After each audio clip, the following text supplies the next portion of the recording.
मेरे प्रिय आत्मन, आइए आज हम प्रार्थना पर चिंतन करते हैं कि प्रार्थना क्या है और प्रार्थना में कितनी शक्ति है। मेरे प्यारे, सुने कि प्रार्थना क्या है। प्रार्थना आत्मा की एक अमर पुकार है। प्रार्थना हृदय तंत्रियों से निकली एक दिव्य गूंज है। जिस महाशक्ति से यह समूचा ब्रह्मांड उत्पन्न हुआ है, उस सर्वज्ञ, सर्व अंतर्यामी और सर्वव्यापी परमात्मा के लिए हृदय की तड़प ही प्रार्थना है। मेरे प्यारे, यह सदा याद रखें कि प्रार्थना में वह शक्ति छुपी होती है जो हमारे दुख दर्द को जलाकर भस्म कर देती है और हमारे मन के ताप को हर लेती है। तो अब प्रश्न यह उठता है कि प्रार्थना हम कैसे करें ताकि परमात्मा हमारी हर आवाज़ को, मेरी हर प्रार्थना को सुन सके। तो प्रार्थना की पहली शर्त तो यह है कि प्रार्थना करते समय इस शरीर और संसार को पूर्ण रूप से भुलाकर प्यारे परमात्मा को अपना सब कुछ मानकर ही हमें प्रार्थना करनी चाहिए। दूसरी महत्वपूर्ण बात, प्रार्थना के समय मन में यह पूर्ण विश्वास होना चाहिए कि मेरे करुणा निधान मेरी प्रार्थना को सुन रहे हैं। मित्रों, प्रार्थना कंठ से नहीं अपितु हृदय की अंतर गहराइयों के बीच होनी चाहिए और यह समझते हुए कि मैं अपने परम पिता का एक पुत्र हूँ, एक पुत्र की भांति अपने परम पिता से, अपनी जगन माता से प्रार्थना करनी चाहिए।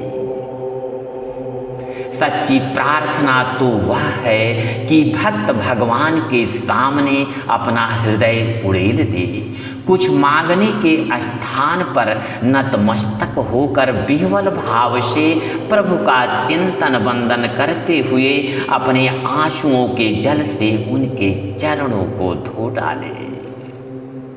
प्यारे, यह सदा स्मरण रहे कि भगवान सर्वज्ञ हैं, उनसे हमारा कुछ भी छुपा नहीं है। उनके चरणों में तो सिर्फ मंगल ही मंगल बसता है। हमारी छोटी से छोटी इच्छा का भी वे ध्यान रखते हैं। हमारी एक अंतर पुकार पर परम दयालु दया सिंधु दीन बंधु अपने विशाल हाथों को फैलाए हुए हमारी सहायता के लिए भागे चले आते हैं। हृदय से पुकार कर तो देखें, निश्चय ही वे कितने कृपालु हैं, कितने दयालु हैं। मेरे प्यारे, हमारी प्रार्थना तो सदा कष्ट के बीच ही होती है, जिसमें हमारा अपना स्वार्थ छुपा होता है। किंतु भगवान तो हर स्थिति परिस्थिति में हमें स्वीकार तो करते ही हैं। आखिर क्यों नहीं करेंगे? क्योंकि हम अच्छे या बुरे जो भी हैं उन्हीं के ही तो बच्चे हैं, उन्हीं के ही तो बच्चे हैं। अब प्रश्न उठता है कि प्रार्थना हमें कब करनी चाहिए। इस विषय में कुछ भक्तों का कहना है कि प्रार्थना रात्रि में सोते समय और सुबह उठते समय करना विशेष लाभकारी होता है। किंतु महत्वपूर्ण तो यह है कि प्रार्थना तो अनवरत होनी चाहिए। हम कुछ भी करते रहें या कहीं चलते रहें, अपने प्यारे प्रभु से हृदय खोलकर विह्वल होकर सब कुछ कहते रहें। यहाँ तक कि छोटी से छोटी बात को भी जो हम किसी से नहीं कह सकते अपने प्रभु से जरूर कहें, क्योंकि वे तो हमारे सनातन माता पिता हैं। उनसे कुछ भी हमारा छुपा नहीं है।